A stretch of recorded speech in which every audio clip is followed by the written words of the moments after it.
আসসালামু আলাইকুম, সবাইকে স্বাগতম জানাচ্ছি আমার নতুন আরেকটি রেসিপি দেখার জন্য। আমি আজকে আপনাদের সাথে শেয়ার করব চুলায় চিজ বন তৈরির সহজ রেসিপি। আশা করি রেসিপিটি আপনাদের কাছে অবশ্যই ভালো লাগবে। এই চিজ বন তৈরি করা কিন্তু খুব সহজ এবং অল্প সময়ে তৈরি করা যায়। ছোট বড় সবাই অনেক বেশি পছন্দ করবে। রেসিপিটি ভালো লাগলে লাইক, কমেন্ট, শেয়ার দিয়ে সাথেই থাকবেন। চলুন দেখে নিই রেসিপির পুরো প্রস্তুত প্রণালী। প্রথমে আমি একটা মিক্সিং বলে কুসুম গরম 1 কাপ লিকুইড দুধ নিয়ে নিলাম। তারপর দিয়ে দিচ্ছি এখানে 1 চা চামচ ইস্ট। তারপর দিয়ে দিচ্ছি এখানে 1 টেবিল চামচ চিনি। তারপর এখানে স্বাদ অনুযায়ী লবণ দিয়ে দিলাম। ইস্টের পরিমাণ কিন্তু আমি কমিয়ে দিয়েছি। অনেক সময় দেখা যায় ইস্টের গন্ধে বন রুটি খেতে ভালো লাগে না, তাই কমিয়ে দিলাম। সবগুলো উপকরণ ভালো করে মিশিয়ে নিয়েছি। এখন একটা ঢাকনা দিয়ে ঢেকে রেখে দিচ্ছি 7 থেকে 8 মিনিট। আর 7 থেকে 8 মিনিটেই এই ইস্টটা অ্যাক্টিভ হয়ে যাবে। তারপর আমি 7 থেকে 8 মিনিট পর 2 কাপ ময়দা দিয়ে দিচ্ছি। ময়দাটা দেওয়ার পর এখন সব কিছু ভালো করে আবারও মিশিয়ে নিচ্ছি একটা কাঁটা চামচের সাহায্যে। সব কিছু মেশানোর পর এখন হাত দিয়ে আমি ডোটা তৈরি করে নিচ্ছি। আর এই ডোটা কিন্তু একদম সফট একটা ডো হবে। যদি দেখেন বেশি নরম হয়ে গিয়েছে তাহলে কিছুটা ময়দা অ্যাড করে তারপর মাখিয়ে নিলে হবে। তারপর আমি এখানে 1 চা চামচ তেল দিয়ে মাখিয়ে নিচ্ছি। তেলটা দিয়ে মাখিয়ে নেওয়ার পর উপর দিয়ে আরও কিছুটা তেল দিয়ে আমি মাখিয়ে নিয়েছি। আর এই ডোটাকে এখন রেখে দিব 1.5 থেকে 2 ঘন্টার জন্য। যেহেতু আমি ইস্টের পরিমাণটা কমিয়ে দিয়েছি তাই সময়টা একটু বেশি রাখবো। আর যদি ইস্টের পরিমাণ 1.5 চা চামচ দেন তাহলে 1 ঘন্টা রাখলেই হবে। তবে যদি অনেকে ইস্টের গন্ধে নাকি খেতে পারেন না, তাদের জন্য কিন্তু এই রেসিপিটি অবশ্যই ট্রাই করবেন। তাহলেই বুঝতে পারবেন যে ইস্টের কোনো গন্ধ আসবে না। রেখে দিচ্ছি 1.5 ঘন্টার জন্য। 1.5 ঘন্টা পর এই যে দেখুন ডোটা কিন্তু ফুলে ডাবল হয়ে গিয়েছে। তো এই ডোটাকে এখন আমি আবারও 1 থেকে 2 মিনিট মথে নিব ভালো করে।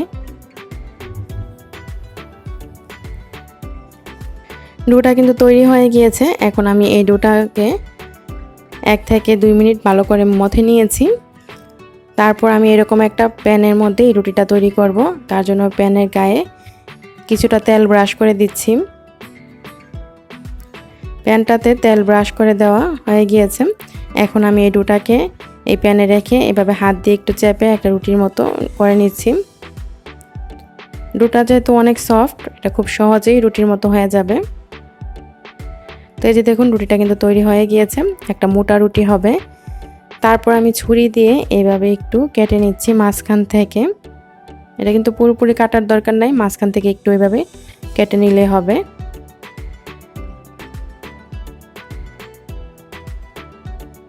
তারপর আমি এখন ঢাকনা দিয়ে ঢেকে রেখে দিচ্ছি 10 মিনিটের জন্য।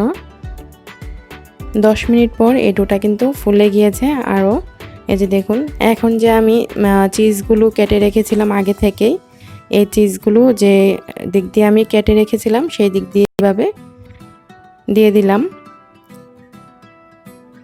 চিজের পরিমাণটা বেশি দিলে খেতে বেশি ভালো লাগে, তাই আমি মাঝে বরাবর আরও একটা চিজের টুকরো দিয়ে দিলাম। এটা মজারেলা চিজ। তো তারপর আমি এখন আবার এখানে দুধ দিয়ে ব্রাশ করে দিচ্ছি। আপনারা চাইলে ডিমের কুসুম দিয়েও ব্রাশ করে দিতে পারেন। তবে আমি আজকের এই বনটা একদমই ডিম ছাড়া করছি, তাই দুধ দিয়ে ব্রাশ করে দিলাম। আর তাতে করে উপরটা ড্রাই হবে না। তারপর আমি এই ঢাকনাটা দিয়ে এই ছিদ্রটাতে একটা কাগজ দিয়ে এই ছিদ্রটা বন্ধ করে দিয়েছি, যাতে করে ভিতরের ভাপটা বাইরে না আসে। তারপর আমি আগে থেকে একটা প্যান বসিয়ে গরম করে নিয়েছি চুলার আঁচটা মিডিয়াম আঁচে রেখে। তারপর আমি এই যে প্যানটা বসিয়ে দিলাম। চুলার আঁচটা আমি প্রথমে 2 মিনিট মিডিয়াম আঁচে রেখেছি। 2 মিনিট পর চুলার আঁচটা আমি মিডিয়াম টু লো আঁচে করে দিয়ে 10 থেকে 12 মিনিটের জন্য রেখে দিয়েছি।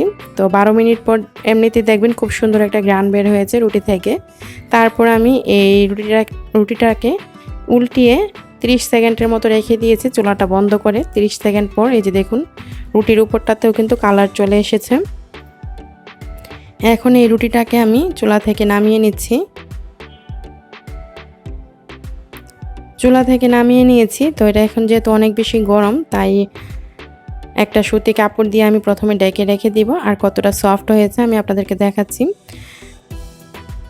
একটা সুতি কাপড় দিয়ে এভাবে ঢেকে রেখে দিলে উপরটা ড্রাই হয় না, অনেক সময় দেখা যায় উপরটা শক্ত হয়ে যায়। তাই আমি এরকম একটা সুতি কাপড় দিয়ে 5 থেকে 10 মিনিট ঢেকে রেখে দিলাম। তো তো 5 থেকে 10 মিনিট পর সুতি কাপড়টা তুলে নিলাম। তারপর আপনাদেরকে আমি এটা একটু ছিঁড়ে দেখাচ্ছি কতটা সফট হয়েছে। আর উপরটা তো দেখেই বুঝতে পারছেন অনেক বেশি সফট হয়েছে। আর এই চিজ বনটা খেতেও কিন্তু অসম্ভব মজার হয়েছে। এই যে দেখুন ভিতরটা, অবশ্যই তৈরি করবেন। বাচ্চারা কিন্তু অনেক বেশি পছন্দ করে এই চিজ বনটি খেতে, শুধু বাচ্চারা কেন বড়রাও অনেক বেশি পছন্দ করে। চেষ্টা করেছি খুব সহজভাবে রেসিপিটি আপনাদের সাথে শেয়ার করার। আশা করি রেসিপিটি আপনাদের কাছে ভালো লেগেছে।